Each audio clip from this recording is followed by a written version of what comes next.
যখন জুমার দিন আসে, এই জুমার দিনে যদি কোনো ব্যক্তি সকাল সকাল গোসল করে, আর্লি মর্নিং গোসল করার পরে তার উত্তম পোশাকটা পরিধান করে, আর গোসলটা করে ফরজ গোসলের মতো, আতর সুগন্ধি খুশবু তার সামর্থ্য অনুযায়ী ব্যবহার করে, এরপরে পায়ে হেঁটে হেঁটে মসজিদে আসে, বাহনে চড়ে নয়, পায়ে হেঁটে হেঁটে। যদি আপনি অনেক দূরে থাকেন সেটা আলাদা কথা।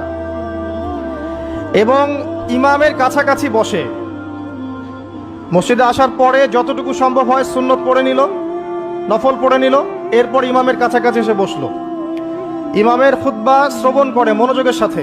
খুতবা শ্রবণ করার সময় কাউকে কষ্ট দেয় না। কাউকে কষ্ট দেয় না মানে হচ্ছে যে কেউ কথা বললে তাকে এতটুকু বলে না যে তুমি চুপ করো,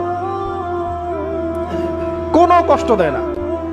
ইমামের খুতবা শ্রবণ করে, নামাজ পড়ে ইমামের সাথে।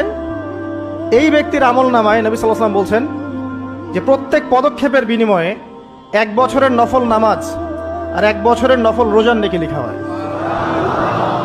জুমার এই সমস্ত নেকি নষ্ট হয়ে যাবে যদি আমরা এখানে আদব রক্ষা করতে না পারি।